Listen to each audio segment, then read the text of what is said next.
a las fuerzas de seguridad y de poder disparar, llegado el caso, sin necesidad de dar la voz de alto.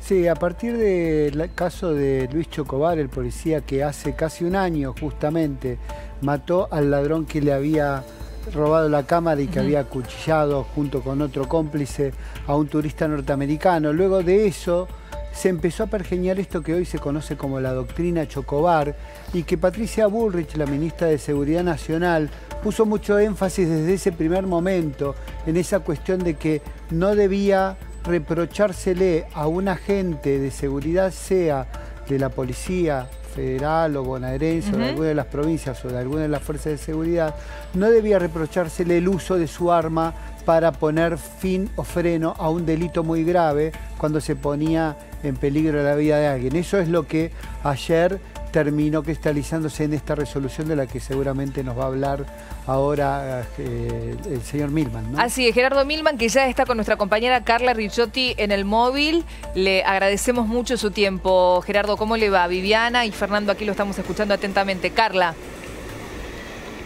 Sí, Viviana, bueno, efectivamente, estamos con Gerardo Milman, el jefe de gabinete del Ministerio de Seguridad, y puntos que tienen ya alguna polémica, ¿no? Que han suscitado algunos rechazos por algunos sectores, planteos. Hoy estuvo la ministra de Seguridad, ustedes bien lo decían, especificando más concretamente de qué se trata esta nueva resolución. Milman, ¿qué es lo que más controversia trae con respecto a esta nueva modificación para el uso de armas letales para las fuerzas federales? ¿Puede ser quizá la falta de necesidad de dar la voz de alto por parte de los policías ante un hecho? Bueno, las controversias deberían preguntárselas a quienes están en desacuerdo. En definitiva, respecto de la voz de alto, no es cierto que no tengan que dar la voz de alto, tiene que dar la voz de alto, salvo en casos muy excepcionales, supongamos una situación de una toma de rehenes con un policía o un integrante de la fuerza de seguridad que ingresa a ese recinto, que no tiene luz, y él da la voz de alto y es muy probable que eso termine con la vida del rehén o con la vida del propio policía. Son circunstancias excepcionales en las cuales no debe dar la voz de alto. Lo que teníamos hasta ahora eran 4 reglamentaciones por cada una de las fuerzas federales absolutamente diferentes. Les doy un ejemplo. La de la Gendarmería Nacional Argentina decía que primero tenía que persuadir al delincuente. Acto seguido, si eso no resultaba, tenía que aplicar conocimientos de judo. Si eso no resultaba, tenía que entonces usar un agresivo químico. Si eso no resultaba, y en caso de que le dispararan primero al gendarme, luego él tenía que responder con arma de fuego. Una situación absolutamente ridícula que lo que hace esta resolución, que está enmarcada en la Convención de Naciones Unidas, de la cual Argentina es suscripta desde el año 79, que fue reformada en el 90 en La Habana, y que es textual a la propia resolución que dictó la ministra de Seguridad de la Argentina. Lo que hace es homogeneizar cómo deben utilizar las armas de fuego, porque nuestro Código Penal, en el artículo 34, tanto en el inciso 4 que establece en los casos de la obligación de deber que tienen los funcionarios policiales, como en la legítima defensa, no hace una distinción precisa de qué significa esta obligación. Lo que hace la resolución es darle una instrucción del Poder Ejecutivo a las fuerzas federales, las provincias tienen su autonomía en materia de seguridad, para que quede taxativamente claro cuáles son los motivos por los cuales y en qué circunstancias pueden usar las armas de fuego. Doctor Milman, Fernando Rodríguez lo saluda acá, buen día.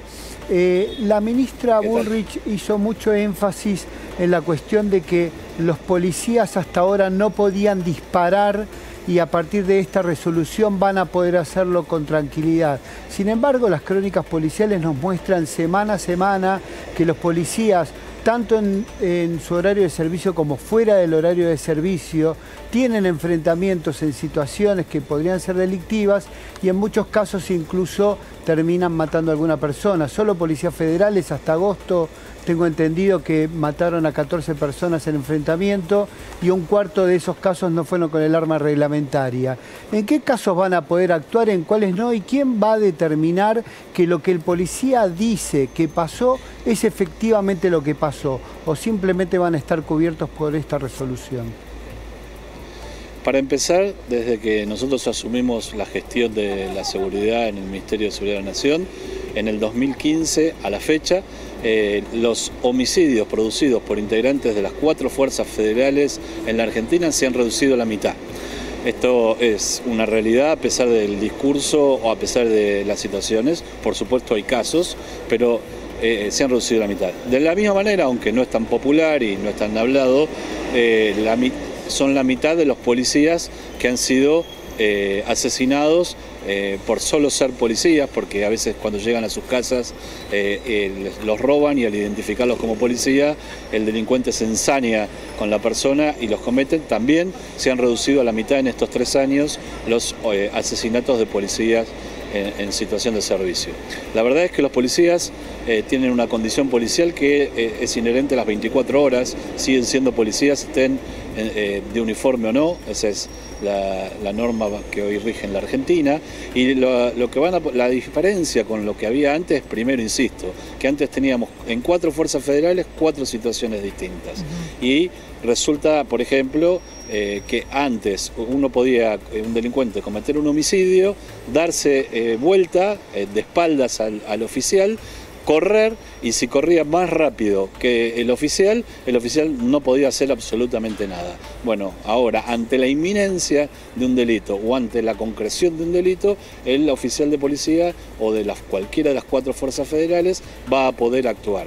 A ver, esto no es distinto a lo que se hace en el Chile de Piñera o en el de Bachelet, no es distinto al de lo que se hace en el Brasil de Temer, en el de Lula o en el de Dilma Rousseff, no es distinto a lo que se hace en el Uruguay de Mujica o el del actual presidente, es exactamente lo que ocurre en Paraguay. Todas las naciones de nuestra región tienen esta norma a la cual nos adecuamos, y además es una convención de Naciones Unidas, insisto, que rige desde el año 90. De manera tal que obviamente hay situaciones que ocurren en 10 segundos, en una situación de peligro, que hay una subjetividad de la gente, pero vivimos en una democracia que siempre va a existir la división de poderes, y uno de los roles del Poder Judicial, sin ninguna duda, es valorar la actitud que tenemos todos los ciudadanos, y eso no va a cambiar. No vamos a suprimir, nada va a suprimir la existencia del Poder Judicial en la Argentina. Milman, Viviana Valles lo saludó, un placer. Quería consultarle, teniendo en cuenta tanta cantidad de delitos que se registran en el conurbano bonaerense, ¿qué va a pasar allí con este reglamento? Este reglamento rige para las 4 fuerzas federales. Después, insisto, la Constitución preserva para las provincias el poder de policía, así que cada una de las policías hoy inclusive tienen distintas reglamentaciones. Hasta una provincia podría dictar una norma de que no se usaran armas directamente. Podría ser posible. La verdad es que nosotros creemos que a pesar de que el delito viene bajando, los delitos más importantes, y obviamente cuando ocurre un hecho no hay estadística que valga, pero para tomar decisiones públicas tener datos confiables es importante. Nosotros reconstruimos las estadísticas, las certificamos con Naciones Unidas, que tiene una oficina de excelencia en este tema. Nos dio este año la letra A como primer país de Latinoamérica respecto de nuestras estadísticas, y los homicidios en la Argentina desde el 2016 a esta parte se han reducido más del 23%, llegamos con el 6.6 cada 100.000 habitantes, el año pasado estuvo en 5,17 y tenemos la expectativa de que cuando termine este año estén debajo del 5. Obviamente sigue habiendo problemas de seguridad, no es una sensación, los argentinos tienen problemas, tenemos problemas, el robo es una de las principales cuestiones que afectan la vida cotidiana. A pesar de que están a la baja, todavía hay mucho por hacer para adelante. En relación, usted recién mencionó a Chile, a Brasil, y me acuerdo que todos quedamos bastante choqueados cuando circuló, no hace tanto, el video en Brasil de una mujer que estaba de civil y que ante una situación de robo por parte de un delincuente lo mata, y ahora es candidata a diputada, digamos. ¿Algo similar puede llegar a ocurrir acá en las calles de nuestro país? En una situación de robo donde no hay armas, esta norma no le permite actuar con un arma de fuego. Digamos, la pero si hay armas, sí. Que es una de las reglas en el video básicas, que circuló, el delincuente tenía un arma. Por eso digo, el robo, si no es un robo calificado, digamos, una distinción que parece para el común de la gente difícil de comprender, pero la diferencia entre el robo y el robo calificado es la existencia de un arma. Entonces, si hay una inminencia respecto de que este arma puede ser usado de manera letal contra el propio policía o un tercero, el policía puede actuar, como lo pueden hacer, insisto, en todos los países de la región y en otros países del mundo. Doctor Milman, ante la sospecha de un policía, ¿no?, de que el delincuente puede llegar a estar armado, supongamos que hace un movimiento extraño, que mete la mano en el bolsillo, dentro de la campera o detrás de la cintura, y el policía sospecha que puede tener un arma. ¿Qué pasa si actúa? Digo, ¿están calificadas nuestras fuerzas, están entrenadas y capacitadas para actuar en este sentido? Bueno, desde que nosotros arribamos al ministerio había agentes de seguridad que tenían un programa que a los 3 meses estaban en la calle. Lo llevamos a 9 meses como mínimo y tenemos un trabajo para llevarlos a 12 meses y hemos cambiado todos los planes de estudio porque, como en cualquier otra profesión, hoy no alcanza con recibirse un día y no tener más calificaciones. Hay que tener una calificación y una preparación constante, y eso no termina nunca en ninguna carrera y tampoco en esta, porque además las tecnologías van variando también en este tipo de circunstancias. De manera tal que, como insisto, los números respecto de lo que ocurría antes y lo que ocurre antes con homicidios producidos por fuerzas de seguridad muestran que han mejorado mucho la labor de las fuerzas de seguridad. ¿Alcanza? ¿Se terminó? ¿Está todo resuelto? No, de ninguna manera. No hay respuestas mágicas ni de la noche a la mañana. Es una construcción que a la Argentina le lleva tiempo. Milman, como decía nuestra compañera Carla Ricciotti ahí con usted, ¿qué pasa cuando un policía interviene o interpreta que un movimiento de una persona que está en una situación delictiva le indica a él que tiene un arma y ese policía le dispara y lo mata, pongamos este ejemplo, y esa persona finalmente no tenía un arma? ¿Cómo se encuadra eso? Bueno, el policía tiene que tomar esta decisión en segundos, digamos, así que él tiene siempre una subjetividad, aunque tuviera el arma, el policía también tiene que tomar la decisión en qué momento cree que corre peligro, su propia vida o la de un tercero. Digamos, hemos tenido casos también que se utilizan, porque los delincuentes saben de que eso aminora la pena, de la utilización de armas simuladas, y que saben que si hasta esta norma no había un disparo por parte del delincuente, el policía no podía actuar. Entonces usaban armas simuladas que no son armas de juguete, como hemos visto, no estamos hablando de una pistola de agua, sino un arma que a la vista es imposible dilucidar, si no hay una pericia, de si no es un arma real o no lo es, o si está descargada, por ejemplo. El policía adivino no puede ser si el arma está descargada, de manera tal que si alguien lo apunta con un arma que está descargada, lo razonable es que si el policía al quien el Estado le ha confiado un arma, es que pueda defenderse. Después, obviamente, insisto, esto no anula el poder de justicia, que luego puede haber una defensa, puede haber un juicio. Lo que hay es una instrucción por parte del Poder Administrador, del Poder Ejecutivo, hacia sus fuerzas de seguridad, de acuerdo al artículo 34 del Código Penal vigente, que además en la propuesta de la comisión que se va a enviar al Congreso de la Nación, de modificación del Código Penal, lo modifica el artículo 34 en el mismo sentido de esta resolución, que llevará un proceso y habrá que ver qué acuerdo tiene, por supuesto, en el Congreso de la Nación Argentina. Clarísimo. Milman, muchísimas gracias por el contacto con nosotros. A ustedes, buenas tardes. Gracias, Carla, también desde el lugar. Bueno, una información que desde ayer está generando muchísima polémica, por eso queríamos tener la palabra del jefe de gabinete del Ministerio de Seguridad, y seguramente, si hoy nos queda tiempo, vamos a estar compartiendo parte de lo que dijo anoche aquí en La Nación Más la ministra de Seguridad, Patricia Bullrich. Claro, el policía tiene que tomar una decisión, Fernando, en una milésima de segundo. Defenderse no siempre es tirar a matar. Sí, también puede dejar herido al delincuente. A mí me llama la atención que constantemente en el desarrollo de la presentación de esta medida se plantea que hasta ahora los policías no podían actuar y ahora sí lo van a poder hacer.